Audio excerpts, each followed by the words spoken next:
Bienvenue sur cette plateforme, mon nom est Fabrice Gildache. Alors, je vous recommande de vous abonner sur ma chaîne FG Motivation ou bien vous tapez Fabrice Gildache sur YouTube et vous allez me trouver là-bas. Abonnez-vous vraiment, c'est un clic seulement, vous cliquez, clac, et puis c'est tout. Alors, aujourd'hui, je vais vous parler d'un sujet très important, quelque chose qui me tient beaucoup à cœur. Il y a ce moment, j'ai l'impression que c'est comme si je n'ai pas assez donné au monde. Alors, je continue toujours à vous donner, je continue toujours à donner parce que la Bible dit que il y a beaucoup plus de plaisir à donner qu'à recevoir. Il y a beaucoup plus de plaisir à apporter de l'aide aux autres qu'à seulement en prendre. Alors, aujourd'hui, je vais vous parler de quelque chose, d'un sujet aussi important qui frappe quand même le monde chrétien. Alors ce sujet, il s'agit des chrétiens hypocrites. Les chrétiens hypocrites, comme on dit en grec, hypocrites. Un chrétien hypocrite. Regarde, je vous montre ça. Ça c'est ma Bible. La Bible devrait être la base de tout chrétien. Tout chrétien devrait se baser sur la Bible. Tout son comportement de chrétien devrait savoir, est-ce que vraiment je marche selon ce qui est écrit? Regardez comment il est.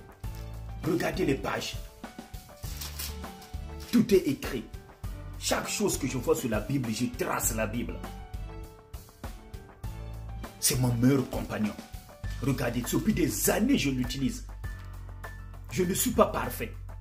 Mais depuis des années que j'utilise cette Bible-là, regarde comment avec les scotch qu'il est gratté de gauche à droite. Ça c'est la Sainte Bible, la traduction de Louis II. Je l'ai depuis des années. Je m'arrange à appliquer cette parole-là. Parce que nous rendrons des comptes plus tard. Nous rendrons des comptes plus tard. Vous ne le savez pas, je vous le rappelle aujourd'hui, nous avons des comptes à rendre. Même moi-même qui vous parle, j'ai des comptes à rendre. Les chrétiens hypocrites. Hypocrites. Hypocrites. Ça veut dire hypocrite en grec. Un hypocrite. C'est pas une injure, hein. C'est pas une injure. Parce que hypocrite, dans l'Antiquité, je ne sais pas si c'était dans l'Antiquité ou peut-être au Moyen-Âge, les hypocrites étaient des artistes. C'est des artistes, qu'est-ce qu'ils faisaient? Ils venaient, ils portaient des habits. Alors, on les appelait hypocrites. Ça veut dire des gens qui changent de face. À l'église, tu as un autre comportement. Tu es saint. Oh Seigneur, oh Seigneur. Tout le monde, nous tous on vient à l'église, on est saint. Oh, on montre une impression. On donne l'impression de quelqu'un de saint. On donne l'impression de quelqu'un qui est bien. On donne l'impression de quelqu'un qui connaît la Bible. On donne l'impression de quelqu'un qui respecte sa femme, qui respecte son mari. On donne l'impression de quelqu'un qui ne commet pas l'adultère, ni la fornication, ni l'impudicité. Et dès qu'on sort de l'église, dès qu'on sort, même à l'arrêt du bus, notre comportement change. On oublie complètement ce qu'on a appris. Les chrétiens hypocrites. Écoute cette vidéo jusqu'à la fin et laisse les commentaires. Je te parle des chrétiens hypocrites parce qu'il y en a trop. Tu chantes à la chorale. Tu sers à l'église, mais tu es dans l'impudicité. Tu es dans l'adultère, tu es dans la fornication, tu es dans la masturbation, tu es même dans la pornographie. Combien de chrétiens sont dans la pornographie? Combien de chrétiens sont dans la pornographie? Et ils trouvent que c'est normal. C'est pas normal. Il y a un adage qui dit que chaque fois que tu fais toujours les mêmes choses, tu as toujours les mêmes résultats. La Bible est claire. La Bible est claire ici. Regardez, la Bible est claire. Il nous dit bien que les impudiques, ils n'entreront pas dans le royaume de Dieu. Les adultères n'entreront pas dans le royaume de Dieu. Et quand tu commets tes comportements-là, tu ne demandes même pas pardon à Dieu. Comment ça? Comment tu vas arriver? Qu'est-ce qui va se passer, mon frère? Qu'est-ce qui va se passer, ma soeur? Est-ce que tu t'es déjà posé la question, qu'est-ce qui va arriver après la mort? Moi, je me rappelle quand je faisais le cours 101, notre formateur nous a dit, c'est pas parce que vous êtes en train d'étudier ici, c'est pas parce que vous prenez des cours que vous allez tout appliquer. Non. Ça demande une certaine décision. Prends une certaine décision d'appliquer ce que tu as lu. Moi, je voulais aller à IEBI. Je voulais aller à IEBI. Je venais tout juste de finir le cours 101 à l'église ICC à Montréal. Je venais tout juste de finir le cours 101. Je voulais embrasser IEBI. L'esprit me dit, recule d'abord, reste d'abord calme. Le Saint-Esprit m'a dit, est-ce que toi tu appliques déjà ce qu'on t'a appris dans le cours 101? Est-ce que tu as commencé déjà à l'appliquer? Pour que tu puisses aller continuer seulement à jump directement sur quelque chose d'autre. Ce ne sont pas plus de connaissances qui vont te sauver. Ce n'est pas plus de connaissances qui vont te sauver. C'est vrai que la Bible dit, mon peuple périt par manque de connaissances. Mais la Bible dit aussi que ne vous bornez pas seulement d'écouter cette parole-là. Ne vous bornez pas seulement d'étudier. Ne vous bornez pas seulement de lire la Bible. Seulement. Et de ne pas appliquer ce qui se trouve à l'intérieur. Ne te borne pas, mon frère. Ne te borne pas, ma soeur, à écouter seulement la parole. À chercher des positions dans l'église. Chrétien hypocrite. Tu cherches des positions dans l'église. Mais toi-même, tu es vide à l'intérieur. Tu es vide à l'intérieur. Tu n'as rien à l'intérieur. Tu es un tam-tam qui fait du bruit. Mais à l'intérieur, c'est vide. Tu es vide. Mais tu vas chercher des positions à l'église. Tu cherches à ce qu'on puisse te considérer à l'église. Il y a un jour, le pasteur Ivan Castano avait dit quelque chose qui m'a très marqué. Il a dit, ton salut ne dépendait pas de toi. Parce que avant que tu rencontres le Christ, tu étais un mort spirituel. Oui ou non? Tu étais un mort spirituel avant que tu rencontres le Christ. La Bible dit, Jésus a dit, nul ne peut venir vers moi si mon Père ne l'attire. C'est ton Père. C'est le Père qui nous a attirés envers le Christ. Mais le pasteur Ivan Castano avait dit quelque chose que jusqu'à présent, ça m'a intrigué, ça m'a marqué. Ça m'a révolutionné à l'intérieur. Il a dit qu'après avoir été sauvé, tu peux aller en enfer. Et je vous garantis, beaucoup de chrétiens risquent d'aller en enfer maintenant là. À cause du fait qu'ils ont accepté le Christ, mais ils ne marchent pas selon ce que le Christ a dit. Nous vivons dans la grâce. Miles Monroe avait dit que c'est pas parce que nous vivons dans la grâce que c'est un passeport pour commettre des péchés. C'est pas parce que nous vivons dans la grâce que c'est un passeport pour rester la même personne. Il y a le combat de l'âme qui est là. Le combat de l'âme. L'âme doit être assujettie. Tu as appris ça dans le cours 101. Tu as appris ça dans le cours 201. Même dans le cours 301. Mais tu continues toujours avec tes mêmes habitudes. La même adultère, la même pornographie, le même mensonge, la même impudicité. Tu es une femme.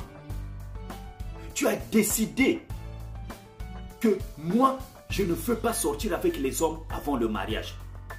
Ou bien, je ne veux pas coucher avec un homme avant le mariage. Mais tu es la première.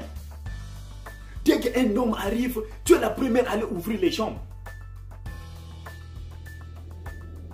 Et tu arrives à dire, ah, que Dieu puisse nous pardonner, que Dieu, oui, Dieu pardonne, mais jusqu'à quand?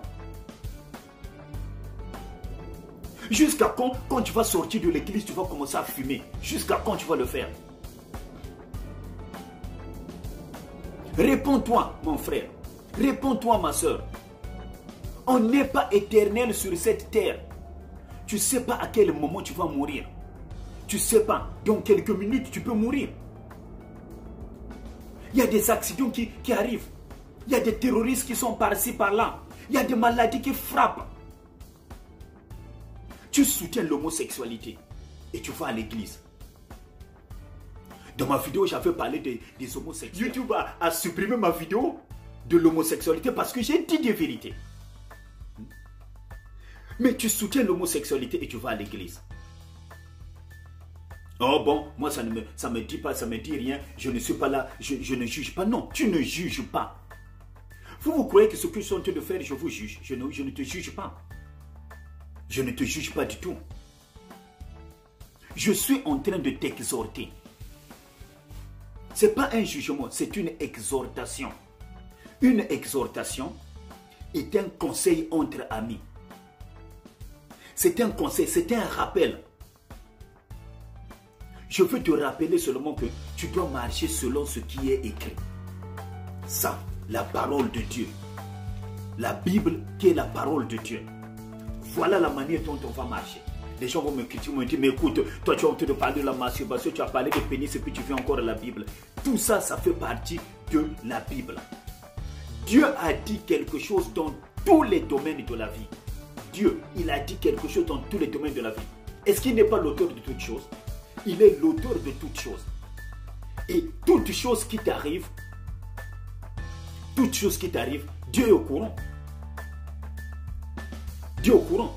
La Bible dit que rien ne vous arrive si et seulement si que Dieu ne l'a pas permis. Mais cela ne veut pas dire que tout le malheur qui t'arrive, c'est Dieu qui l'a permis. Non, c'est pas ce que j'ai envie de dire. Non. Ça veut tout simplement dire que Dieu nous a donné le libre arbitre sur cette terre. Dieu nous a donné le libre arbitre. Alors, ce libre arbitre-là, c'est nous qui l'utilisons. Si tu veux aujourd'hui que non, je vais devenir criminel. Change, mes frères. C'est ce que tu as. Change, ma soeur. Tu vas à l'église pour aller montrer les habits. Surtout dans l'église de la communauté, là où je viens, moi, dans le milieu des Congolais. Les gens viennent à l'église pour montrer les habits. Il y a des églises uniquement qu'ils appellent l'église des jeunes. Je me rappelle quand j'étais à Calgary, il y avait une église spécialement des jeunes. Et là-bas, c'était la SAP. Et je suis sûr qu'ici à Montréal aussi, il y a des églises comme ça. Tu vas à l'église pour aller montrer tes habits. Ils viennent prier. Dieu, donne-moi la voiture. Papa, donne-moi la voiture. Donne-moi. Dès que tu as une voiture, tu viens montrer maintenant aux frères de l'église que moi j'ai une voiture. Regardez ma voiture, tous les trucs comme ça. Non. Et il y a des chrétiens orgueilleux. Depuis des années, tu n'arrives pas à enlever ton orgueil. Et tu pries. Et tu vas à l'église. Or, la Bible dit que l'orgueil, c'est la qualité du diable. L'orgueil, c'est le résultat de la désobéissance, de la rébellion. L'orgueil, ça veut tout simplement dire que non, tu crois que non, tu es supérieur aux autres, que tu connais plus que les autres, que tu fais plus que les autres. Non. Tu n'es pas plus que les autres. Personne n'est plus que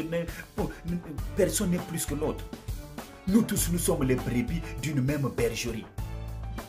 Et quand Dieu nous regarde, il nous regarde de la même manière.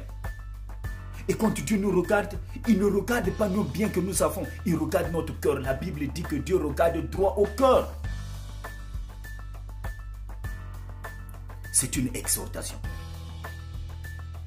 Ce n'est pas une critique, c'est une exhortation. Réponds-toi. Répondez-vous car le royaume des cieux est proche. Réponds-toi. Le mensonge que tu as depuis des années, la manipulation que tu as depuis des années, tu ne changes jamais. Tu ne veux jamais avoir tort, mais tu es chrétien. Tu sers à l'église. Tu n'aimes pas avoir tort. Dès qu'on parle de toi, moi je suis comme ça, moi je suis comme ça. J'ai remarqué que beaucoup de chrétiens qui ont l'habitude de prier là, qui crient, qui chassent les démons, Généralement, c'est souvent ces gens de chrétiens-là, non, qui ont l'habitude de critiquer les gens. Réponds-toi. Reviens à ton premier amour. La Bible dit dans Apocalypse, reviens à ton premier amour. Dieu ne t'a pas appelé à l'orgueil. Dieu ne t'a pas appelé à l'hypocrisie. Est-ce que tu me suis? Est-ce que tu me suis, mon frère? Est-ce que tu me suis, ma soeur? Hypocrite, change ton comportement. Ne va pas chercher, ne va pas servir à l'église et puis tu viens te comporter comme les gens du monde. Il n'y a pas de différence. Voilà pourquoi le monde aujourd'hui ne nous respecte plus. Voilà pourquoi le non chrétien est devenu un non vulgaire. Si tu cherches à recevoir quelque chose de Dieu, il faut que tu changes ton comportement. Si tu cherches à recevoir quelque chose pour lequel tu es en train de demander, de prier, de jeûner, de crier à Dieu, de pleurer envers Dieu, change ton comportement. À l'église, tu ne lis même pas la Bible. Tu vas à l'église, tu ne lis même pas. Du lundi au samedi, tu es là, tu n'es qu'un chrétien du dimanche. Du lundi au samedi, tu es là, en train de faire tout ce qu'il y a dans le monde. On va danser là-bas. On parle, on danse. On danse. On est en train de parler des gens là-bas. Toi aussi tu vois. Non, celui-là, il a fait ceci, il a fait cela. On est en train d'aller dans les discothèques, d'aller chercher les femmes, les prostituées. Toi aussi tu es là-bas. Moi aussi je fais, moi aussi. On va là-bas, il y a la sape, les gens qui s'habillent. Toi aussi tu es là-bas. Oui, moi aussi je fais. Mais tu es qui finalement? Tu es un hypocrite. Je vous dis, hein, hypocrite, non? C'est pas une injure. C'est un constat. Bébé spirituel, c'est un constat. Népios, c'est un contrat. C'est un constat plutôt.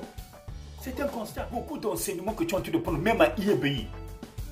Il y a un ami qui est à IEBI, il m'a dit que je suis à IEBI. J'avais déjà fait IEBI, je viens encore faire IEBI ici à Montréal. Il dit, ah mais c'est bien ça. Donc cela veut dire que tu vas encore avoir une double portion. Mais il faut appliquer ce que tu es en train de faire. Il faut appliquer plutôt ce que tu es en train d'étudier. Ça ne sert pas de ramasser des conseils. Les points que j'ai ciblés, je n'ai pas voulu beaucoup parler parce que je sais qu'il y a beaucoup de choses à dire. Il y a des chrétiens qui volent, qui ne respectent pas les 10 commandements des chrétiens hypocrites. Il y en a beaucoup. Et je me dis, mais comment Fabrice est en train de nous juger? Tout le monde a ses erreurs. Oui, tout le monde a des erreurs. Mais il ne faut pas les accepter, il faut les corriger. Moi, je vous parle aujourd'hui parce que je veux que nous puissions corriger. Que nous tous, je suis en train de nous exhorter. Nous tous, nous puissions corriger cela et aller de l'avant. Parce qu'il y a du monde qui souffre là. Il y a des âmes à récupérer. Il y a des âmes qui souffrent. Il y a des âmes qui sont en train de pleurer. Ils ne savent pas qu'est-ce qu'il faut faire. Le fait d'aller prêcher seulement dans le métro, le fait de les prêcher dans la rue ne suffit pas. Nous devrons les attirer par notre comportement. C'est de cette manière que Jésus agissait. Il attirait. C'est vrai qu'il proclamait la parole de Dieu. C'est vrai qu'il proclamait la parole de Dieu. Il enseignait, soignait. Et il attirait par son comportement. Les gens qui sont dehors, non, ils sont comme des enfants. Ils sont à l'église. Mais tu continues toujours à envoyer les films porno. Tu envoies les films porno aux gens. Tu envoies des images qui n'ont pas de sens. Je t'exhorte, ma soeur. Il y a beaucoup de choses que vous allez encore constater que je n'ai pas citées parce que je n'ai pas voulu aller loin. Mais restons dans la parole de Dieu. Restons dans ça. Ça ne veut pas dire que non, moi je suis meilleur que toi. Je ne suis pas meilleur que toi. C'est une exhortation comme je t'ai dit. N'oubliez pas de vous abonner à ma chaîne sur YouTube ou bien taper sur FG Motivation ou bien vous tapez vous tapez Fabrice Gildage sur YouTube et vous allez trouver toutes mes vidéos. Ce sont des vidéos d'exhortation. Si vous ne vous êtes pas encore abonné, abonnez-vous. Je parle de tout genre de sujets. de toujours. Je viens de terminer ma vidéo. Donc comme je disais tantôt, n'oubliez pas de vous abonner vraiment. Tapez Fabrice Gildas sur YouTube ou bien FG Motivation. N'oubliez pas de vous abonner. Ça vous permettra encore de rester à jour. De garder ce... La prochaine fois, je vais vous parler de comment devenir une femme d'impact. Mes sœurs, oubliez le mariage. Concentre-toi d'abord sur ton destin. Oublie le mariage. C'est de ça que nous allons parler la prochaine fois. Remember, God is always good. Et si tu le reconnais, tu auras des résultats qui vont te coller partout là où tu vas aller. Mon nom est Fabrice Gildas. Avec toute humilité, je vous souhaite une bonne compréhension.